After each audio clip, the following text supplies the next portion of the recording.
The thorns tore at Clara's bare feet. She stumbled through the mesquite brush, her father's shouts growing fainter behind her. Blood seeped between her toes, mixing with the dust that clung to her torn nightgown. She pressed her hand against the tender bruise blooming across her cheekbone, tasting copper where her teeth had cut her lip. The morning sun beat down mercilessly on the Texas plains, but she couldn't stop. Not when she could still hear his voice promising worse if he caught her. "Get back here, you ungrateful little witch. You'll marry Silas Hartwell whether you like it or not." Clara's lungs burned as she crested a small hill, her legs shaking with exhaustion. Behind her, the Morrison ranch sprawled in all its bitter prosperity, cattle dotting the horizon, the big house where her stepmother Lorraine probably watched from behind lace curtains, pleased to see the stepdaughter she'd never wanted finally gone. Clara had endured 3 years of Lorraine's cold indifference, but when the woman had convinced her father to sell her to the highest bidder like prize livestock, Clara had reached her breaking point. She'd been 17 when her real mother died, leaving her alone with a father who'd grown hard and distant in his grief. When he'd married Lorraine 6 months later, Clara had tried to welcome her, desperate for any maternal warmth. Instead, she'd found a woman who saw her as competition for her father's affections and inheritance. Every kindness Clara showed was met with suspicion, every attempted conversation with cool dismissal. The arrangement with Silas Hartwell had been Lorraine's masterpiece of cruelty. The 50-year-old cattle baron had been widowed twice, both wives dying under suspicious circumstances that the law never investigated too closely. His interest in Clara was as transparent as it was revolting, a young wife to replace the ones he'd worn out, someone to bear him sons and keep his house while he continued his drinking and gambling. "She's of age," Lorraine had said last night over dinner, her voice honey-sweet with false concern. "And the girl needs a husband. Mr. Hartwell is quite taken with her, and he's offered a generous bride price. It would be foolish to refuse." Clara's father had barely looked up from his plate. "It's decided then. The wedding's next month." That's when Clara had made her fatal mistake. She'd argued. She'd reminded him of her mother's dying wish that Clara be allowed to choose her own path, that she be educated and given a chance at happiness. Her father's face had turned thunderous, and his hand had connected with her cheek so hard she'd seen stars. "Your mother's dead, and you'll do as you're told." But Clara Morrison had never been good at doing as she was told. She'd waited until the house grew quiet, then slipped out through her bedroom window with nothing but the clothes on her back. No shoes, no money, no plan beyond getting as far from the ranch as possible before dawn revealed her absence. Now, as the sun climbed higher, Clara realized the folly of her desperate flight. The nearest town was 15 miles away, and she was already bleeding and dehydrated. Vultures circled overhead, patient and knowing. She sank to her knees beside a dried creek bed, her body finally refusing to carry her further. The sound of hoofbeats made her heart seize with terror. They'd found her. Her father would drag her back, and this time there would be no escape. She scrambled behind a boulder, pressing herself against the rough stone as the rider approached. "Miss, you hurt out here?" The voice was deep and gentle, nothing like her father's harsh bark. Clara peered around the rock and saw a man dismounting from a paint horse, his movements careful and non-threatening. He was tall and lean, with dark hair that needed cutting and kind eyes the color of summer grass. Dust covered his worn clothes, and a star glinted on his vest. "I'm Deputy Sheriff Jake Sullivan," he said, keeping his distance. "Saw you from the ridge. You look like you could use some help." Clara tried to speak, but only managed a croak. Her throat felt like sandpaper. Jake pulled a canteen from his saddle and approached slowly, the way one might approach a wounded animal. "Easy there," he murmured, offering her the water. "Take it slow." The water was warm, but tasted like salvation. Clara drank greedily, then wiped her mouth with a shaking hand. "Thank you." "What happened to you, miss? And don't tell me you're fine. I can see you're hurt and scared." Clara studied his face, looking for any sign of recognition. If he was from town, he might know her father, might drag her back to fulfill her unwanted engagement. But his expression held only concern and a simmering anger as he took in her torn nightgown and bare bleeding feet. "Someone do this to you?" His voice had gone hard. I ran away," Clara whispered, "from my father's ranch." Jake's jaw tightened. "Why?" He's trying to force me to marry a man, a terrible man. I couldn't—" She broke off, unable to voice the depths of her fear about Silas Hartwell and what marriage to him would mean.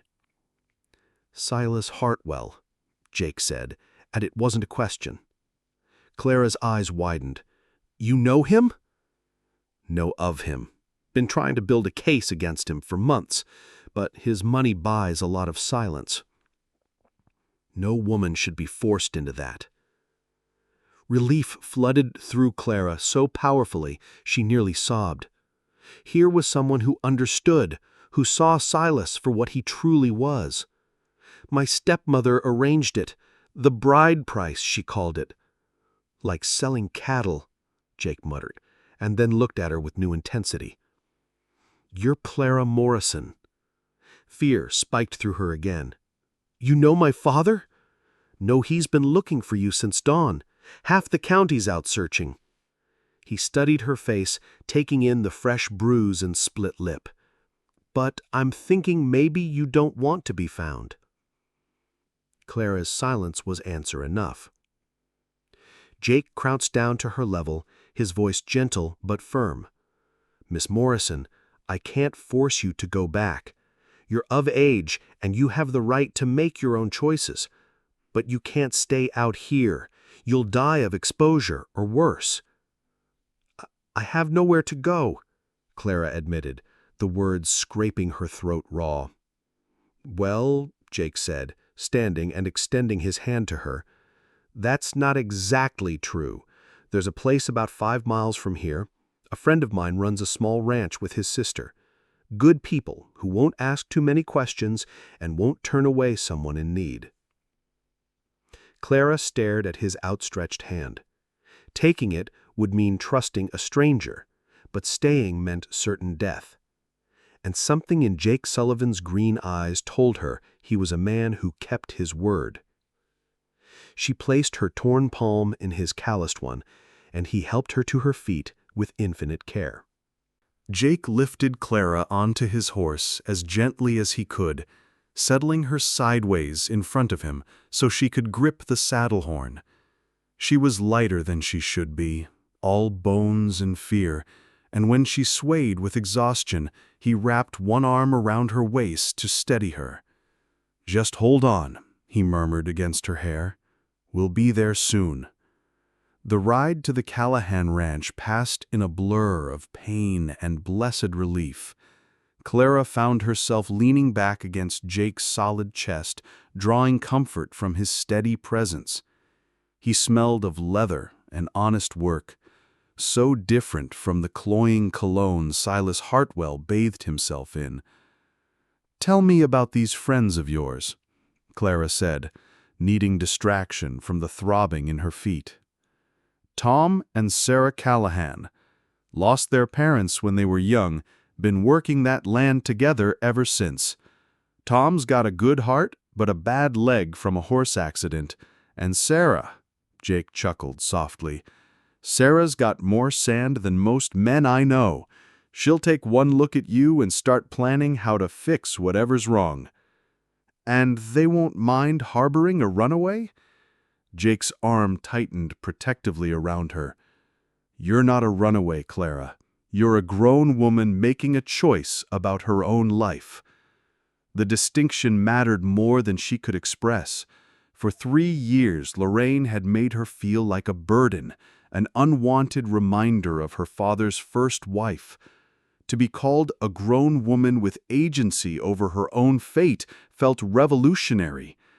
The Callahan Ranch materialized through the heat shimmer like an oasis. It was smaller than her father's spread, but infinitely warmer. Vegetables grew in neat rows beside the house, chickens pecked in the yard, and laundry snapped on the line in the breeze. A woman emerged from the barn, wiping her hands on her apron.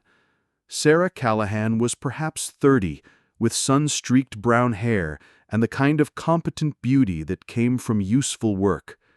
Her eyes, sharp and intelligent, took in Clara's appearance with immediate understanding. "Jake Sullivan, what have you brought me?" she called, but her tone held welcome rather than reproach. "Someone who could use a friend," Jake replied, dismounting and then lifting Clara down with careful hands. Clara's legs buckled the moment her feet touched ground, and Sarah was there in an instant, supporting her with surprising strength. "Tom," Sarah called toward the house, "put coffee on and fetch the medical kit." A man appeared in the doorway, leaning heavily on a walking stick. His face was weathered but kind, and he took one look at Clara before disappearing back inside without question. "Come on, honey," Sarah said, guiding Clara toward the house. "Let's get you cleaned up and fed. Everything else can wait." The Callahan home was modest but spotlessly clean, filled with the kind of warmth Clara had forgotten existed. Sarah settled her in a chair by the kitchen table while Tom limped about gathering supplies. Neither of them asked questions, simply accepted Jake's brief explanation that Clara needed help. "Your feet are a mess," Sarah observed, kneeling to examine the damage. "This is going to sting." Clara gripped the table edge as Sarah cleaned the wounds with gentle efficiency. The pain was sharp but bearable, especially compared to the ache in her heart that had been building for 3 years. "You're safe here," Sarah said quietly, binding Clara's feet with clean bandages. "I can work," Clara said quickly. "I won't be a burden. I can cook and clean and—" "Hush," Sarah said firmly. "Nobody's talking about work right now. First, we get you healed, then we figure out the rest."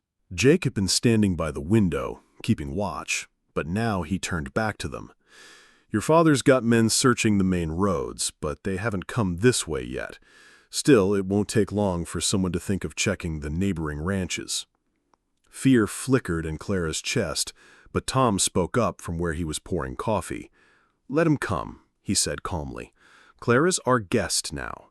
Any man who wants to drag a woman away against her will can discuss it with my shotgun." The simple acceptance in his voice nearly undid her. These people barely knew her, yet they were prepared to face down her father's wrath on her behalf. "I can't ask you to do that," Clara whispered. "You didn't ask," Sarah said, settling into the chair beside her. "We are offering. There's a difference." Jake pulled up a chair, his expression serious. "Clara, I need you to understand something. Your father's going to keep looking, and Silas Hartwell's not the type to give up on something he thinks he owns. We can keep you safe for now, but we need a long-term plan." "What kind of plan?" "Well," Jake said carefully, "legally speaking, the safest thing would be for you to marry someone else, someone who could protect you from both your father and Hartwell." Clara's stomach clenched. "You mean trade one unwanted marriage for another?" "Not unwanted," Jake said quietly.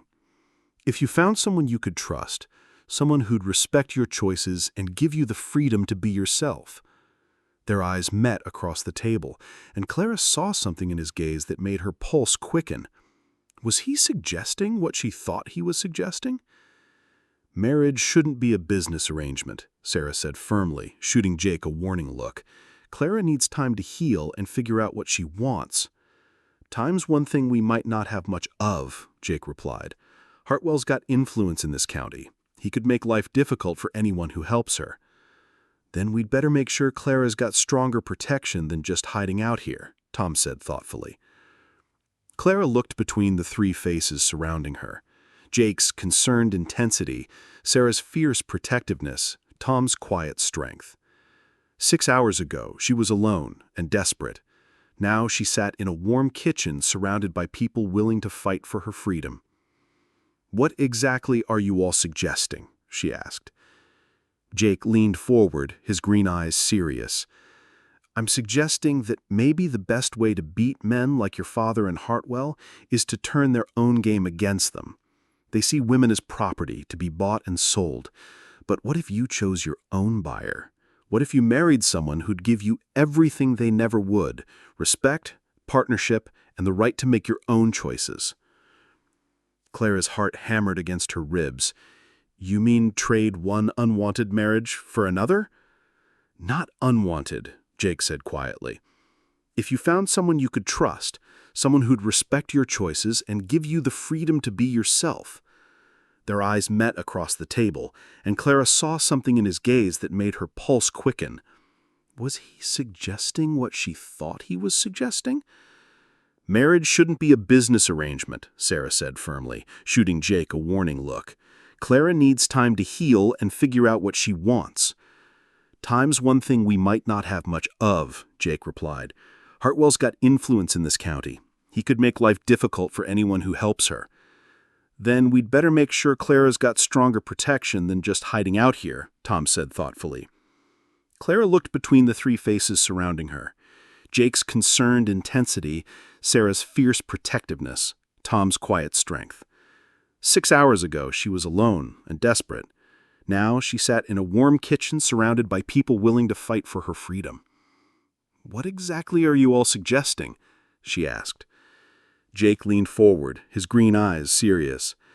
I'm suggesting that maybe the best way to beat men like your father and Hartwell is to turn their own game against them. They see women as property to be bought and sold. But what if you chose your own buyer?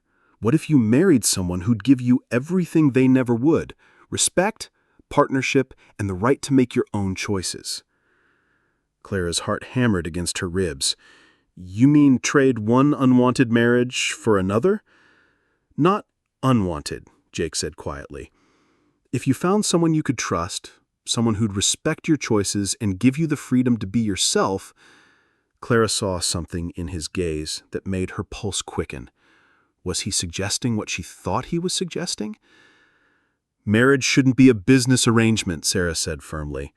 She can speak for herself, Clara said, surprising everyone, including herself.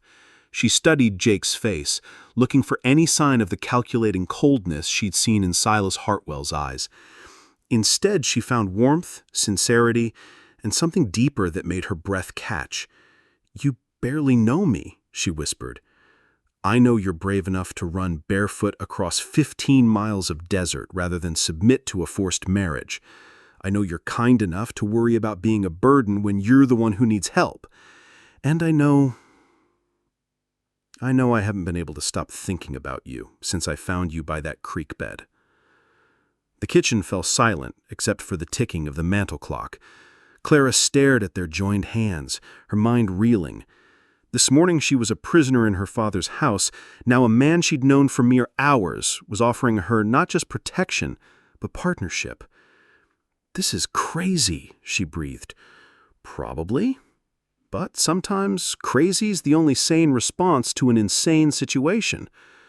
Clara looked up at his face, at the steady confidence in his eyes, and felt something shift inside her. For the first time in years, she wasn't afraid.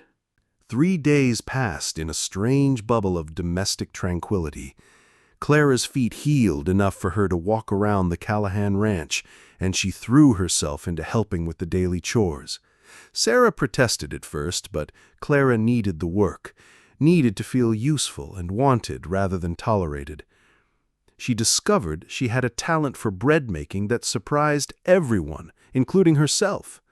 Her stepmother had never allowed her in the kitchen, claiming Clara was too clumsy and would ruin everything.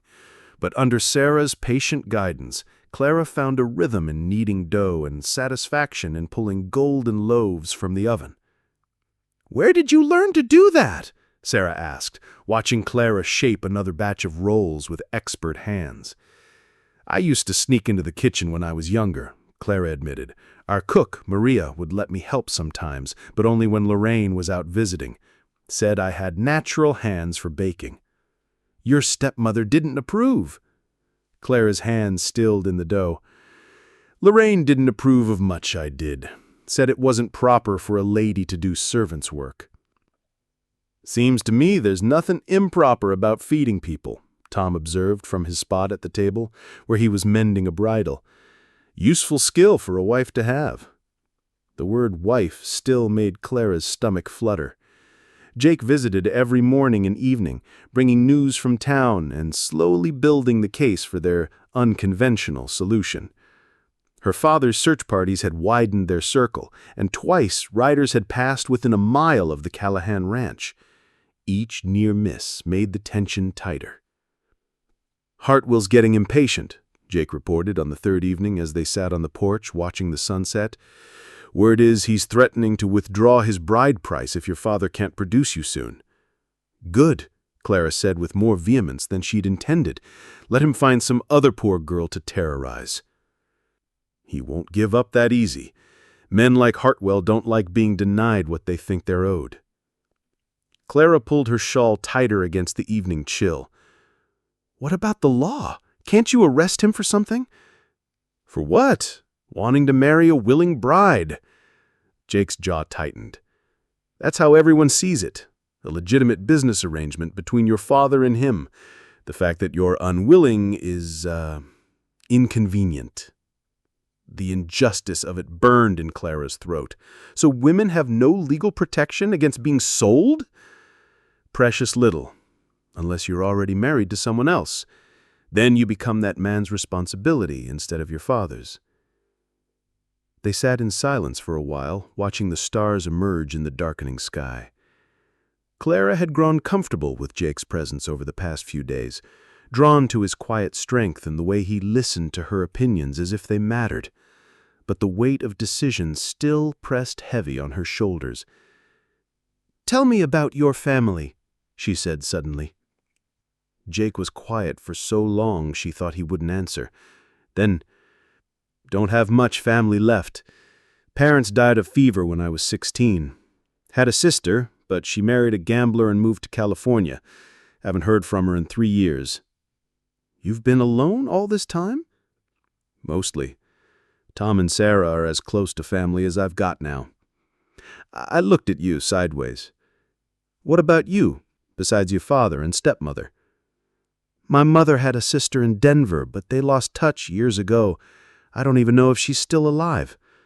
Sometimes I think that's why Papa changed so much after Mama died. She was his anchor, and without her he just drifted." "That's no excuse for what he's doing to you." "I know, but it helps me understand it a little." Clara traced patterns in the dust with her bare toe. "Do you think we're terrible people for even considering this marriage idea?" Jake turned to face her fully. "I think we're two people trying to make the best of a bad situation. I can't promise you love, Clara, at least not right away. But I can promise you respect, protection, and the freedom to be yourself. And children?" The question slipped out before she could stop it, heat flooding her cheeks. Jake's voice went gentle. "Only if you want them. Only when you want them. I'd never force anything on you that you didn't choose." The difference between Jake's offer and Silas Hartwell's expectations was as stark as night and day. Hartwell would have taken whatever he wanted, whenever he wanted it. Jake was offering her partnership, choice, agency over her own body and future. "I need to ask you something," Clara said, gathering her courage. "Why me? You could marry anyone. Why tie yourself to a woman with nothing but trouble following her?" Jake was quiet for a long moment, and when he spoke, his voice held a vulnerability that made her chest tight. "You want the honest truth? I've been watching good women get ground down by this country for years, seen too many wives turned into servants, too many daughters sold off like livestock. When I saw you out there in the desert, bleeding and brave and still fighting," he shook his head. "I thought, here's a woman worth protecting, worth partnering with." "That's not love," Clara said softly. "No," Jake agreed, "but it's respect. And respect can grow into something deeper, given time. Clara studied his profile in the starlight. His words echoed her own thoughts. This wasn't the romantic love she'd dreamed of as a girl, but it was honest and real, and infinitely better than the alternative. "If we did this," she said carefully, "what would our life look like?" Jake's shoulders relaxed slightly, as if her hypothetical question was progress. "I've got a small place about 10 miles north of here. Nothing fancy, 2 rooms, a barn, enough land for a few head of cattle, and a vegetable garden. I'd want to build it up, maybe add more rooms if—" He cleared his throat. "If children came along someday. You'd want me to help with the ranch work?" "I'd want you to do whatever made you happy. Ranch work, keeping house, baking bread for half the county, whatever you chose." Clara closed her eyes, trying to imagine it. A small house that belonged to her as much as him. A kitchen where she could bake without permission. A partner who asked for her opinions and respected her answers. It wasn't the grand romance she'd once dreamed of as a girl, but it was honest and real, and infinitely better than the alternative. "There's something else," Jake said hesitantly. "If we married, I'd want it to be a real marriage, not just a legal arrangement. I'd want us to try to build something genuine together." Clara's pulse quickened. "You mean—" "I mean, I'd want to share a bed with my wife, eventually, when she was ready, when we both were ready. I'd try to force anything on you. I'd want to try to build something genuine together." The longing in his voice matched something deep in Clara's chest. She'd watched her parents together before her mother's death, seen the easy affection and mutual respect that had made their house feel like home. That's what Jake was offering, not passion or grand gestures, but the steady foundation on which real love could grow. "Jake," she whispered. He turned to look at her, hope and uncertainty warring in his expression. "Yeah? Ask me properly." Jake's breath caught. Then he was sliding off the porch step and onto one knee in the dust, taking her hands in both of his. "Clara Morrison, I'm not a rich man, and I can't promise you an easy life, but I can promise you honesty, respect, and all the freedom I have the power to give you.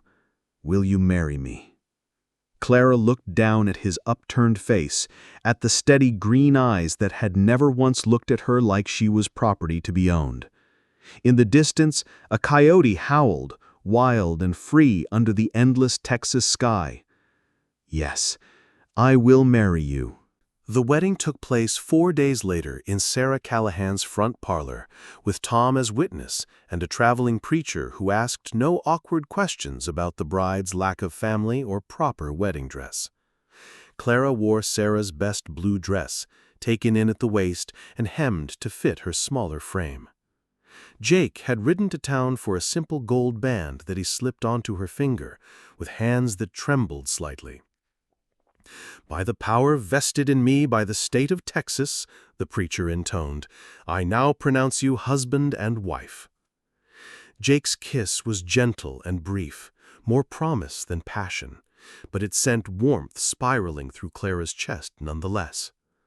When they broke apart, she saw her own mix of excitement and terror reflected in his eyes. "Well, Mrs. Sullivan," he murmured, and her heart did something acrobatic at the sound of her new name. The celebration was simple. Sarah had baked a cake, and Tom produced a bottle of whiskey he'd been saving for a special occasion.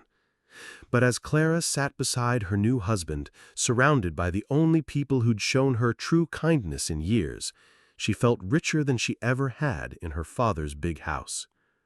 "So what now?" she asked Jake as they prepared to leave for his ranch. "Now we go home, and we figure out how to be married." The ride to Jake's property took them through rolling hills dotted with mesquite and live oak.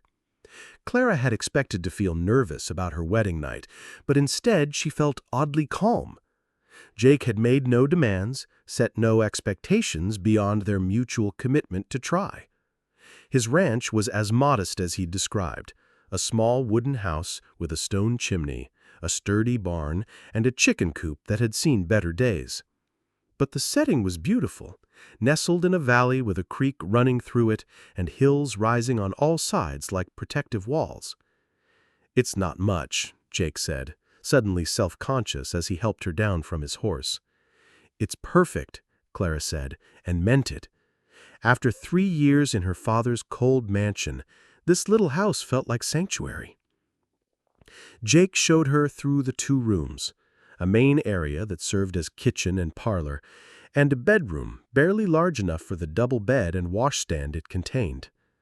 Clara's stomach fluttered at the sight of that bed, but Jake seemed to sense her nervousness.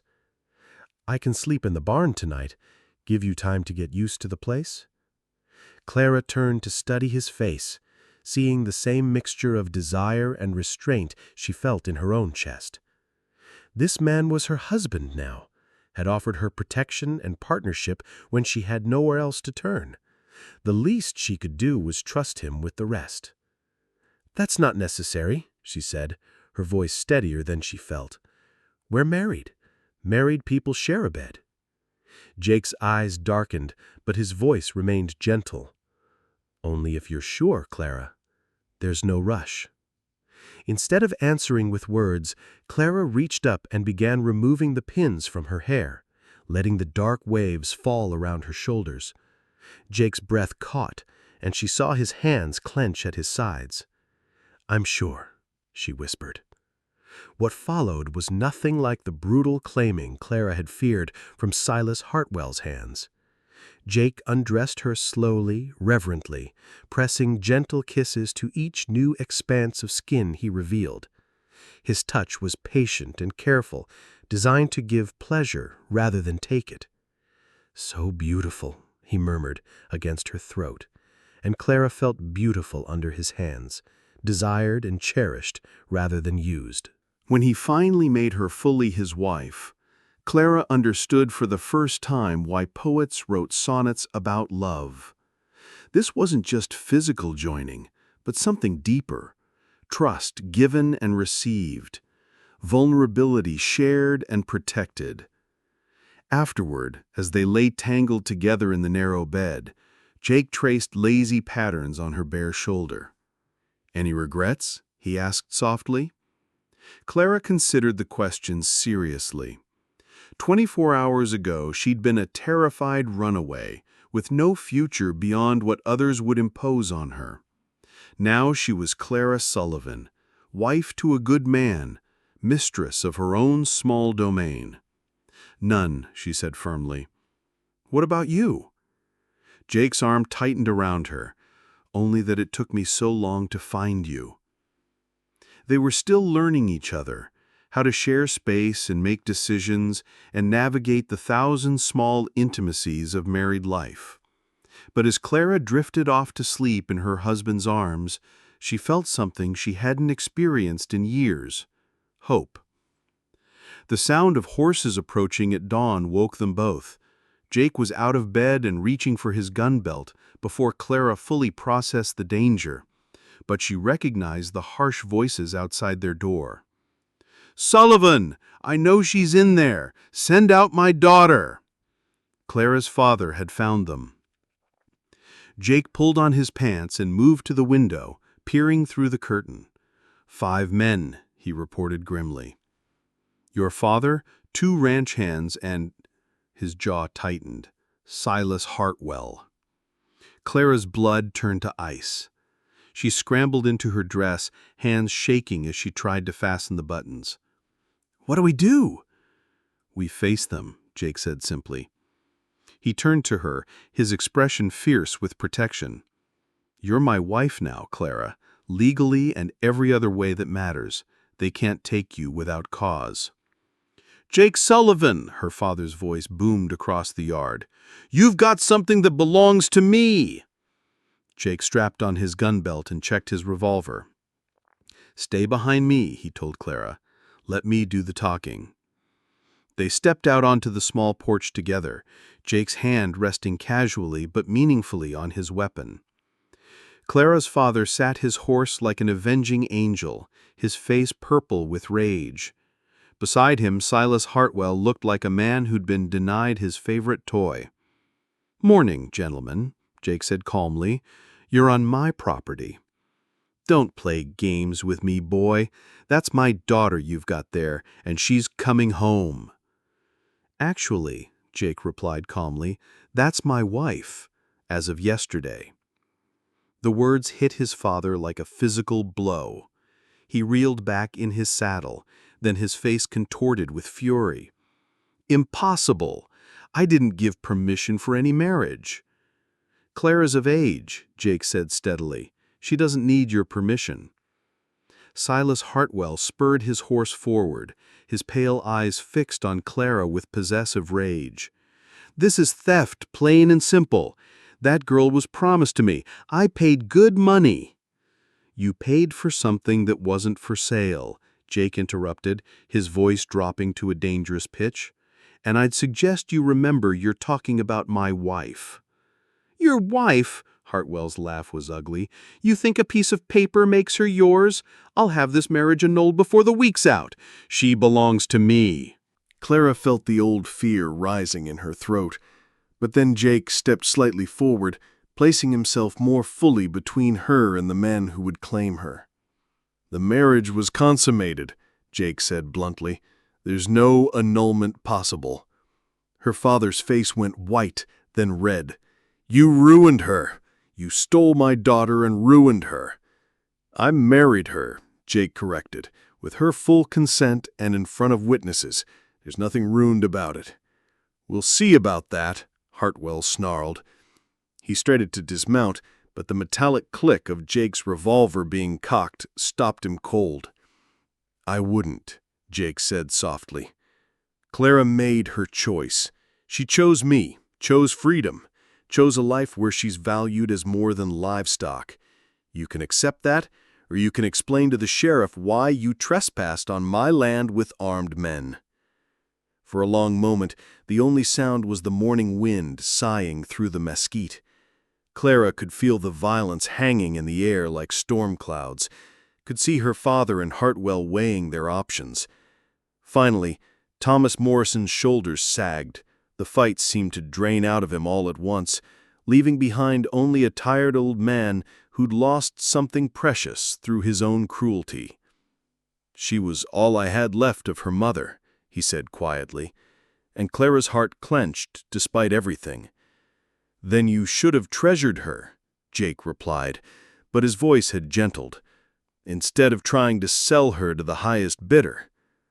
Her father looked at Clara then, really looked at her, and she saw the moment he recognized what he'd become. "Clara, Papa," she said softly, stepping out from behind Jake. "I can't come back, not to marry him, not for any reason. This is my choice." Thomas Morrison stared at his daughter's face, taking in the new confidence in her bearing, the way she stood beside her husband as an equal rather than cowering behind him. Whatever he saw there seemed to break something inside him. "I'm sorry," he whispered. "I'm so sorry, little girl." But Silas Hartwell wasn't ready to surrender his prize. "This isn't over, Sullivan," he snarled. "I'll find a way to get what's mine." Jake's hand never moved from his gun. "Nothing here is yours, Hartwell. It never was. And if you come near my wife again, you'll answer to me." The threat in his voice was unmistakable, and even Hartwell's greed couldn't overcome his sense of self-preservation. With a final venomous glare, he wheeled his horse around and rode off, her father's men following. Thomas Morrison lingered a moment longer, his eyes full of grief and regret. "Be happy, Clara," he said finally. "Be happier than I ever let you be." Then he too was gone, leaving Clara and Jake alone in their valley with nothing but the morning sun and the promise of all the days to come. Clara sagged against Jake's chest, the terror and adrenaline finally catching up to her. But as his arms closed around her, she felt only relief and the deep satisfaction of a choice well made. "It's over," Jake murmured against her hair. "You're free." And Clara Sullivan, née Morrison, smiled as she watched her old life disappear over the horizon, leaving her to build a new one with the man who'd seen her worth when no one else would.